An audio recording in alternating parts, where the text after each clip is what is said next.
మీ పేరు? నా పేరు మాధవ నాయుడు. నన్ను ఫైర్ బ్రాండ్ మాధవ నాయుడు అంటారు. కర్నూలులో రకరకాల విషయాల మీద నేను స్పందిస్తుంటాను. అంటే మీరు కర్నూలు నుండి వచ్చారా? ఇప్పుడు కర్నూలు నుంచి వచ్చామ్మా. బాబు గారు 100 రోజుల పరిపాలన మీకు ఎలా అనిపించింది? 100 రోజుల పరిపాలన సూపర్గా ఉంది. ఎందుకంటే గత 5 సంవత్సరాలు అభివృద్ధి కుంటుపడింది. ఇవాళ అభివృద్ధి అనేది ఒక గాడిలో పడుతుంది. కాబట్టి బాబు గారిని అందరూ లైక్ చేస్తున్నారు. 100 రోజుల్లో చాలా కార్యక్రమాలు చేశాడు. సూపర్ 6 పథకాలను కూడా త్వరలోనే పూర్తి చేసే అవకాశం ఉంది. కాబట్టి ప్రజలంతా చాలా సంతోషంగా ఉన్నారు. ఈ వరదల టైంలో బాబు గారు ప్రజలను ఎలా ఆదుకున్నారు? అసలు మీకు ఒక చిన్న విషయం చెప్పాలండి. హుదూ తుఫాను కానీ లేకుంటే మొన్న వచ్చిన వరదలు కానీ వీటి విషయంలో బాబు గారి యొక్క స్పందన, బాబు గారి యొక్క పనితీరు చాలా బేస్గా ఉంటుంది. ఆయన రోజుకు 18 గంటలు పనిచేశాడు. మీకు ఒక చిన్న ఉదాహరణ చెప్తా. అమెరికాలో ఇలాంటి తుఫాను వస్తే అక్కడ కరెంట్ రావడానికి 40 రోజులు పట్టింది. చైనాలో ఒక ప్రాజెక్ట్ గేట్ కొట్టుకుపోతే ఆ ప్రాజెక్ట్ గేట్లు పెట్టడానికి 6 నెలలు పట్టింది. కానీ మన భారతదేశంలో ఎస్పెషల్లీ మన తుంగభద్ర గేట్లు కొట్టుకుపోతే దాన్ని వారంలో బిగించాడు. హుదూ తుఫాను 3 రోజులు కరెంట్ ఇచ్చాడు. మన విజయవాడ వరదల్లో 1 వీక్లో అన్నీ సెట్ అయినాయి. కాబట్టి బాబు గారు సమర్థన పాలనకు ఇవే ఉదాహరణ. ఒకవేళ ఈ వరదల టైంలో జగన్ ఉంటే ఎలా ఉండేది అంటారు? సర్వనాశనం అయిపోయింటారు. అభివృద్ధి ఉండదు. ఎవరికి వాళ్ళు దోచుకుంటారు. దోచుకోవడం వాళ్ళు జయం. అసలు ఇంత 74 సంవత్సరాల వయసులో కూడా అంత విజయవాడ నగరాన్ని చాలా అద్భుతంగా వాళ్ళకు భరోసానిస్తూ మేమున్నామని, పరిపాలనలకు భయపడాల్సిన అవసరమే లేదు, గవర్నమెంట్ మీకు సపోర్ట్ ఉందని ఎల్లవేళలా వాళ్ళకి ధైర్యం చెప్పి ముందుకు నడిపిస్తున్నాడు. అంటే తిరుపతిలో గత ప్రభుత్వం ఉన్నప్పుడు లడ్డూలో జంతువులు కొవ్వు అనేది కలిపారు అని అన్నారు కదా, వాటి మీద కాంట్రవర్సీలు జరుగుతున్నాయి, మీరేమంటారు? అమ్మ ఇది వాస్తవంగా 100% నిజం. ఎందుకంటే ఈ భారతదేశంలో కానీ ప్రపంచంలో కానీ నెయ్యి, ఆవులు, పాలు అధికంగా ఉత్పత్తి అయ్యే స్విట్జర్లాండ్లో కూడా 350 రూపాయలకు నెయ్యి దొరకదు. 300 రూపాయలు నెయ్యి సప్లై చేస్తే అది 100% కల్తీ అనమాట. కాబట్టి అక్కడ లడ్డూలో కల్తీ అనమాట వాస్తవం. దీన్ని ఎవరు కాదనరు. పార్టీ అధ్యక్షుడిగా, ప్రభుత్వ అధినేతగా చంద్రబాబు గారి తిరుపతి లడ్డు విషయంలో చాలా కోణాలు బయటకు వస్తాయి.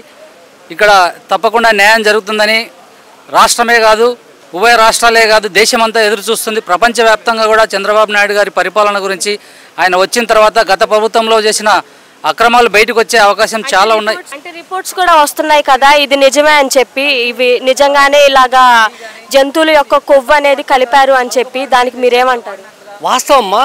ఎందుకంటే 320 రూపాయలకు మంచి ప్యూర్ నెయ్యి ఇవ్వడానికి అవకాశం లేదు. కాబట్టి ఇది కల్తీ. ఆ కల్తీలో రకరకాల అవశేషాలు, పంది మాంసం, తర్వాత పశువు మాంసం ఉంటుంది. పెన్షన్ అనేది పెంచి ఇంత వరదల టైంలో కూడా ఆయన ఒకరోజు ముందుగానే ఇచ్చేశారు కదా, మీకు ఎలా అనిపిస్తుంది? పెన్షన్ ఇవ్వడంలో చాలా కరెక్ట్గా ఒక నెలలో ముందు రోజు మాత్రమే ఇస్తున్నారంటే గతంలో ఎప్పుడూ జరగలేదు. ఇప్పుడు బేస్గా ఉంది. కాబట్టి పెన్షన్ తీసుకునే వాళ్ళందరూ చాలా సంతోషంగా 100% సంతోషంగా ఉన్నారు. ఒకటి గుర్తుపెట్టుకోవడమ్మా, బాబు గారు అకౌంట్ అక్కడ అభివృద్ధి ఉంటుంది. అభివృద్ధి ఉంటే ఆదాయం వస్తుంది. ఆ ఆదాయాన్నే బాబు గారు పెన్షన్ రూపంలో ఇస్తున్నారు. కాబట్టి బాబు గారు రావటం వల్ల అభివృద్ధి, ఆదాయం 2 సమపాలు ఉంటాయమ్మా. రిపోర్ట్స్ కూడా నిజంగానే యానిమల్స్ది కొవ్వు అనేది ప్రసాదంలో కలిపారు అని చెప్పి రిపోర్ట్స్ కూడా వస్తున్నాయి కదా, దానికి మీరేమంటారు? గత ప్రభుత్వము ఎన్నో అక్రమాలు చేసింది. తప్పకుండా ఆయన ఈ అక్రమాలు కూడా తప్పకుండా టీటీడీలో చేసి ఉంటాడు. ఎందుకంటే ఆయన బాబాయ్ గారు అయిన అంతా రెడ్డి గారి పాలన సాగింది. అది ఇక ముందు అది సాగవు.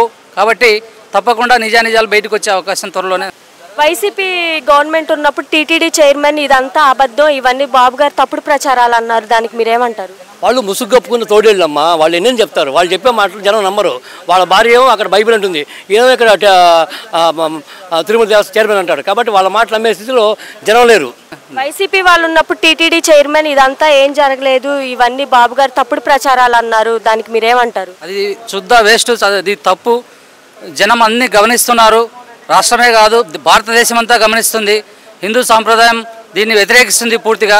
దీనివలన బాబు గారు జరగబోయే రోజుల్లో అన్ని నిజాలు బయటికి తీస్తాడు తప్పకుండా అని జనానికి నమ్మకం ఉంది. ఒక్క మాటలో చెప్పాలంటే కూటమి ప్రభుత్వం గురించి మీరేం చెప్తారు? కూటమి ప్రభుత్వం 100% సక్సెస్ అయింది. ఈ ప్రభుత్వం 5 ఏళ్ళు ఉంటుంది, మళ్ళీ రాబోయే రోజులు ఉంటుంది.